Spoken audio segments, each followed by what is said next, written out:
Welcome back to The Morning Blend. Well, we often hear someone is estranged from their parents. Maybe it's a sibling, but what exactly does that mean? Dr. John Duffy is here to talk more about what this means and how to navigate these tough situations. Welcome back. Thanks so much for having me. Great to see you. No one wants to talk about having an estranged sibling or somebody in their family, but it happens. I mean, you hear people saying, I don't want to talk, I haven't talked to him for a couple of years. It happens all the time in families, more often than we think, I would argue. And typically it's just a result of a real close relationship, usually very close. And there's some misunderstanding or some situation that deals with money that draws you apart. But often it's not based on truth or fact, it's based on emotion. It's hurt feelings, right? And Yeah. it's a way to cope with it. It was Exactly. like, I'm not going to deal with you. I'm going to cut you out altogether, that way I don't have to deal with what I'm dealing with inside. Do you find that in certain families, they have sort of a history of Absolutely. alienation or cutting people off? Great question. Yes, this tends to kind of follow down generation to generation, and it is heartbreaking. Like when I deal with families who have estrangement as their norm, it is heartbreaking because you can see where just a couple of conversations, maybe one, Would have saved it. Yeah, could save it. Or could have really- ruined it. Or, you know, or led ruin to it. it. Right, Yeah. right, one way or the other. But that's interesting that you're talking about through the generations. Is it because they said, okay, well, mom was really good at estranging so-and-so. That's how you deal with the problem. So it's Right. learned behavior. Yes, it's learned behavior, and it's kind of like, yeah, mom is estranged from, my aunt, and so I'm going to be estranged from my cousin and my aunt. You know what I mean? And so sometimes it gets worse as the generations go on.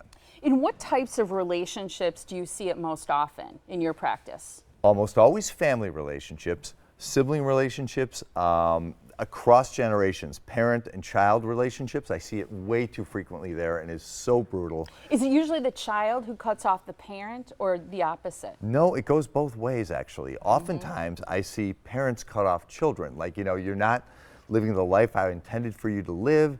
And so unless and until you do kind of capitulate to the family norm, you're out. We're doing it. No, Yeah. okay, now in the very beginning you said close relationships. Yeah. Does this happen between people who are, in families, they'll be like, you are so much like so-and-so.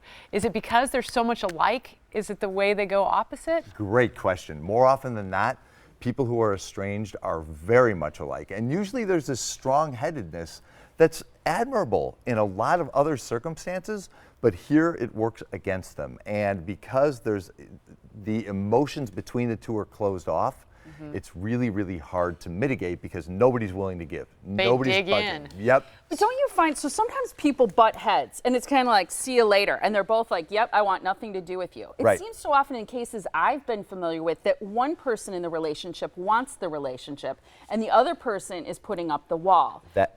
What does it do to people to Yeah. be estranged from someone that they love? It's brutal. I mean, I work with a lot of people who are estranged from somebody in their family or a close friend, and there's this massive loss and grief affiliated with it. And yet there's also this wish like, I'm not going back. There's this stubbornness, and yet all along there's this prolonged sense of unfinished business, loss, and grieving. So how do you finish your business? How do you go, I need to reach out to that person? Because we've all been told, like, sometimes it's too late. Yeah. Yeah. Things happen and you're not able to say what you needed to say. How do you bridge that gap? Right, and we often think it's too late if it's gone on for generations or decades or weeks or years. And so to bridge the gap, you have to decide whether you are willing to live with this estrangement, this negative feeling for the rest of your life.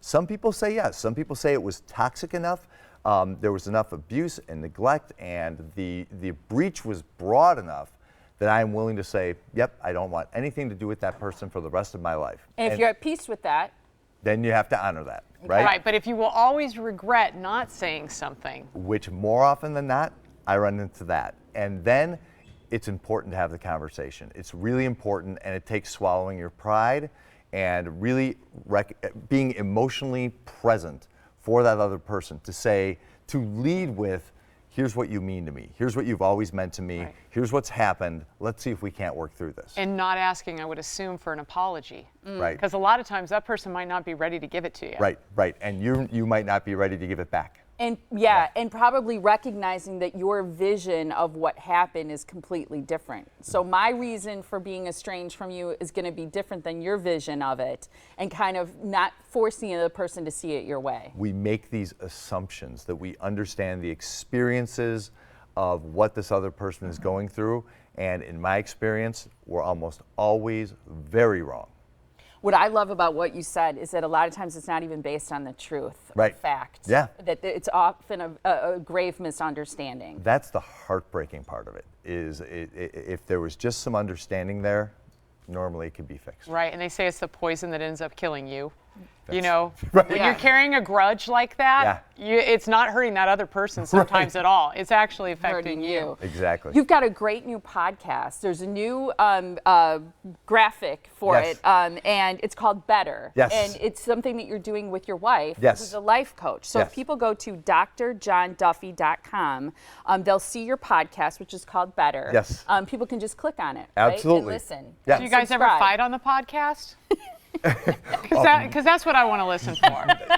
We'll work on that. I'm kidding, but I'm sure there are people that are like husband and wife doing the podcast. It's We do not always get along. Sometimes it's fun to hear how we work things out. I like that. Yeah. That's fantastic. Congratulations to you guys. Thanks so much, guys. We love having you here, so thank you so much. It is a pleasure to be here. Always appreciate your input. Very good. Well.